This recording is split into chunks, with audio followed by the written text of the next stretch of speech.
tu na kan thi sau le tur hi Emmanuel 2025 sang ni sam ni panga kumin mizo idol an thla chho mek zela top 20 an bei chho mek a an kal chho mek a top 20 tang hian top 10 a ling chho tur an thlang chho le dona heta hian media social media te tangin Emmanuel hi rin kai zinga asang khop maya kan du hlom bokani ti chen tuna khi askin kan mong hian cherputi ina la asak when you go home ti kha hemi inti siana hian ama perform na hian asanal khop mai khi mi screen kan mu hi ahla asak tura practice na an mani na practice na nia an mani na practice na po hian athiam view tura ngai la kala en mi lo hai hi kan en chawanga ti chuan soibel ngai te a omani chuan kan soi chawle momop tura ngai o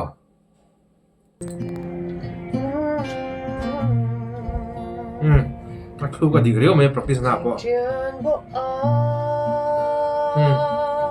a hangin a o na khop mai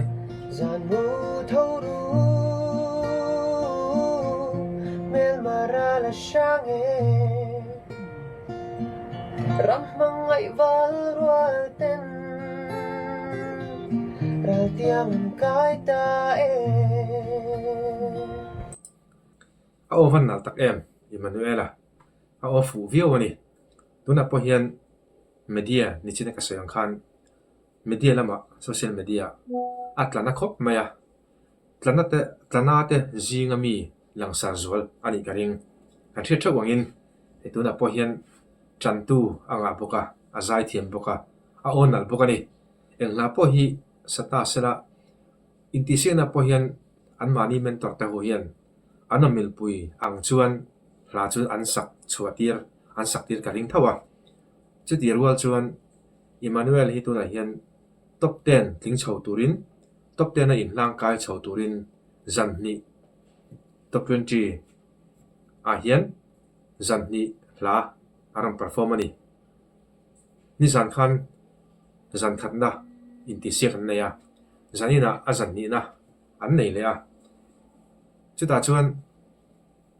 a zai tha kan ti le nge an mani performance sim te poniang chu khatiang tha ti zinga khan a for big view khan a fiata e midang an thiam lo tin ani le midang po an thiam vekani chuti rol chuan social media changa soi thoma chuan mi thinlung khoichi mi rilru dekna chi a o hi ni rilru kuai rilru ne an tiani khating o kha an ewangin anal khop maya a o hi anau na tila angai no be ani ngai no bein azai thiam tlat maya tuna hian mizo idol an thlan hi han nei zo sela tuna hian mizo idol an thlang chho meka mizo idol hi han zo ta sela eng dit muna po loading ta sela kha chu da thatai la hemi competition an nei zo hian khoya emo hla sain concert na ta poni ta sela big in khoya emo mo khatinga khan han perform ta sela hla engang po kha han sa chuak ta sela kangai tha cha khop mai zai thiam tia kan soi ho hian live in han perform sela an o hi anal viewa tin track den patronin an a chuak rang rang hi recording studio a an record ang mai hian anal tho mai ni khating chi kha ani ang poni se hemi when you go home a practice hi kan en chho le photang chai lai lung di tom le ni tur tiamin ba thu an la o tong le ang mo ma se chui thang ba lan di hian ya thu an lan ta when you go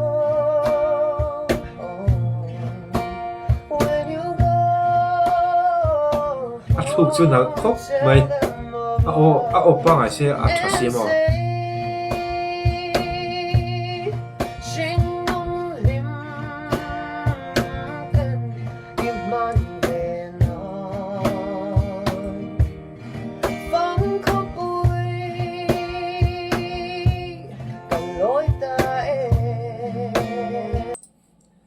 practice na po khi ti hian a zai tha nia Emmanuel hi mo piang fu ve ri phim ka ti don nge a o hi in thla chon o nge po hi ka thiam lawa anala ni anal ti me lo chu han soi zau vak na ka khalem lawa tuna a ot loka te a ot lok ka ti me ya e a o khu ranga te po khan a fan ral rai me ya hemi hi practice na ani a practice na nia chuan hemi practice no hian competition atel na hemi idol a hian aron sale ta anal ani top abak chu han sei vak mai na ria da har khop mai afu ani afu khop mai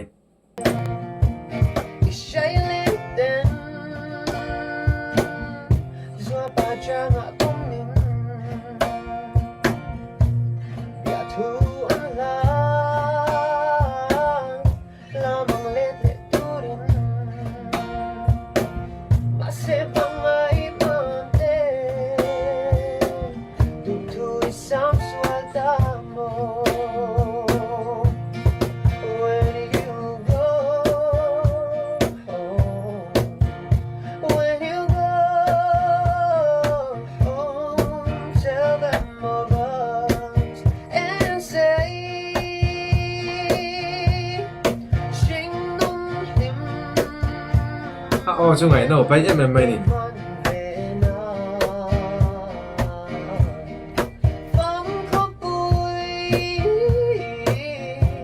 khai te kha lo o anan lu tu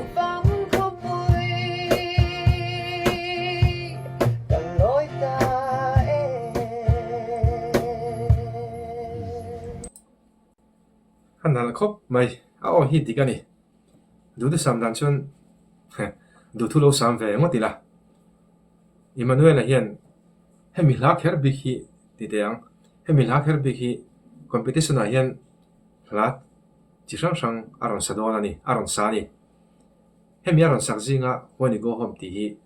hemi la hi recording a hian in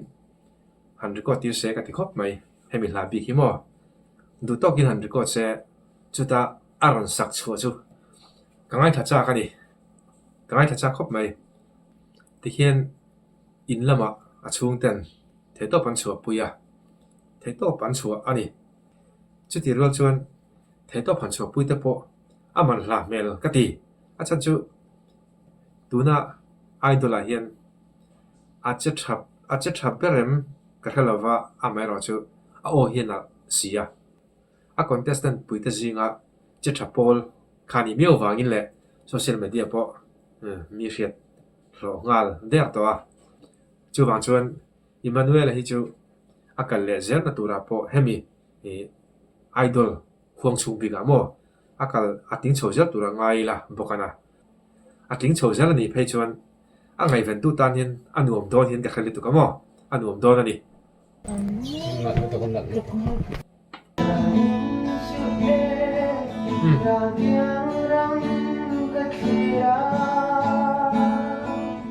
po chu van mal mel ve an mal le thlat mai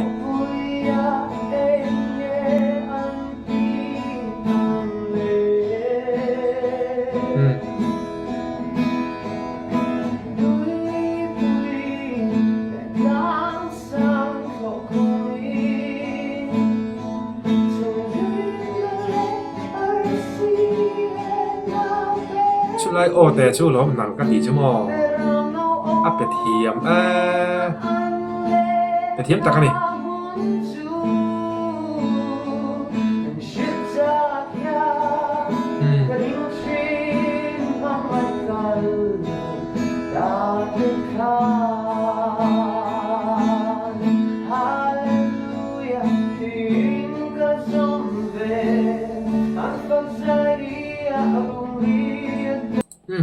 khi mi hi chu tu na ka soi khan practice na ani practice na ni lavin pa ngai da win music hanam se track hanam se han zai pui se la ril ruwa khoi don emo kati ril ru ne viwang ala sakhi ka hiat thei chuna lakul lampang aram thlo chomoi thei khop maya lakul lem lo kan tiang chi hi han sa se la ngai thla ka cha kom khop mai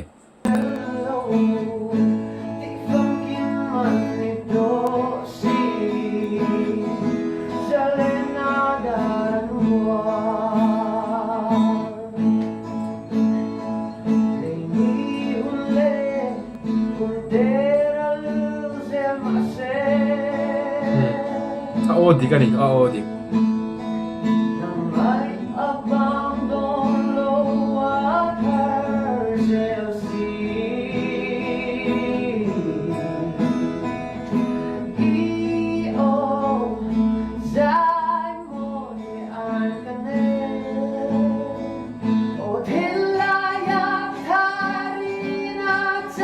Vasil ve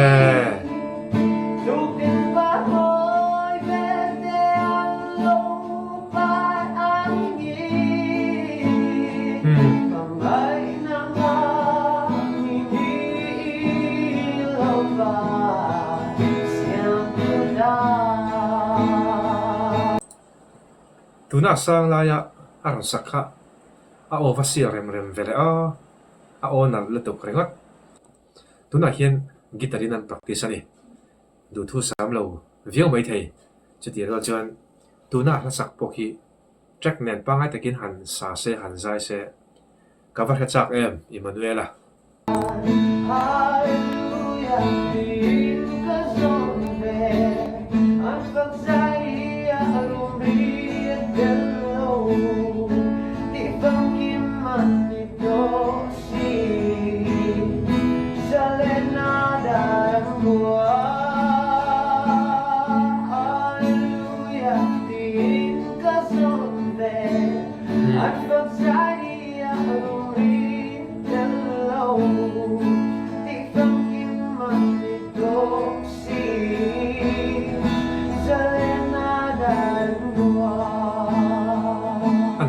mày in sa lain may bike ule chuan mi lo chung trai ala nau pang ania mel hi anila nau pang takani a chance ama huna va em amero chu masona akal chona zel tur konga chance tam tak anei ni zai khel lo po thil dang te polo ni mana ama hun chho zel turatan chance tam tak anei ni chho dang ya in sa lain may bike ule chuan mi lo chung trai chho dang ya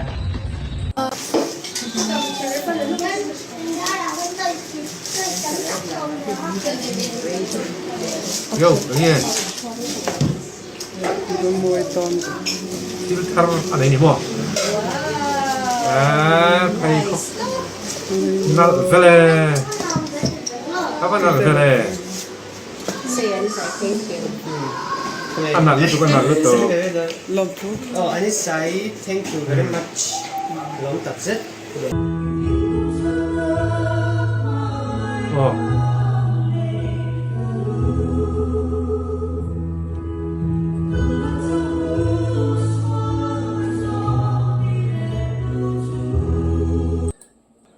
Ni china karan soi to kha trek pa ngai tak mai han zai pui sela hi pui tur ani a zai thim boka a onal boka mo tuna hian biakin chung ning ka hia an zai nal mel khop mai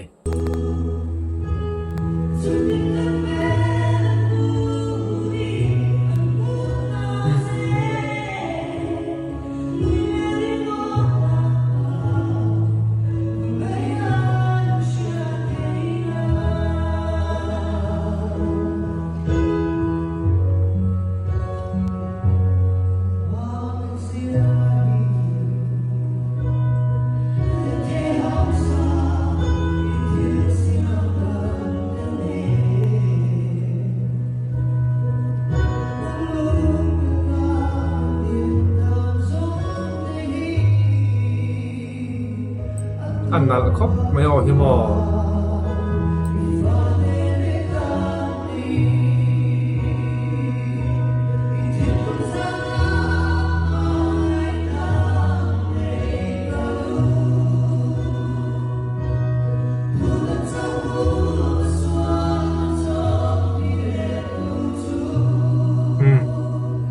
nal takani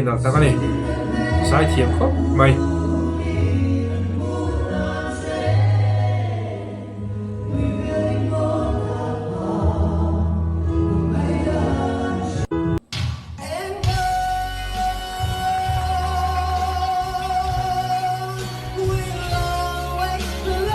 ki yang school ne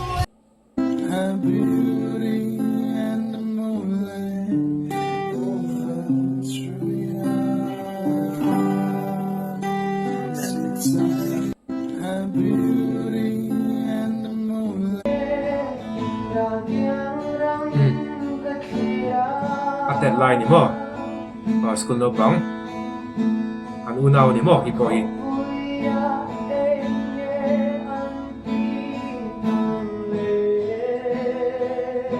an chung ko ni mo nu le pa te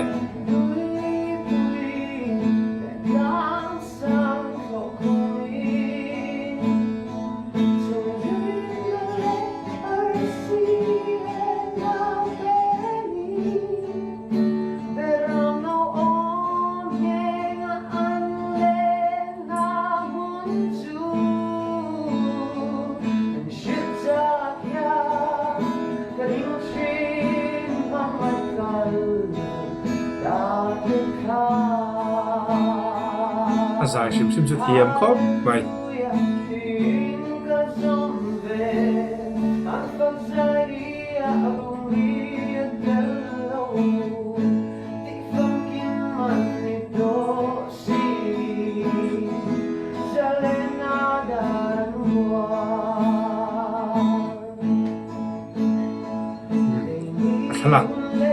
thalak chho vel mo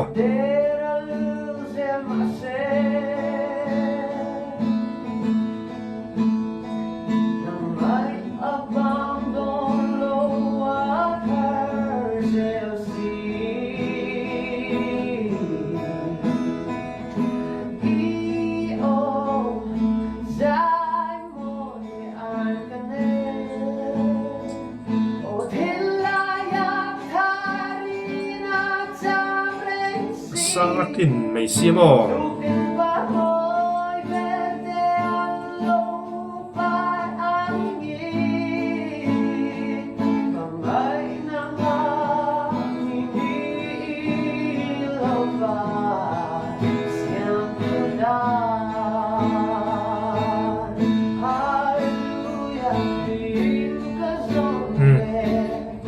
na luto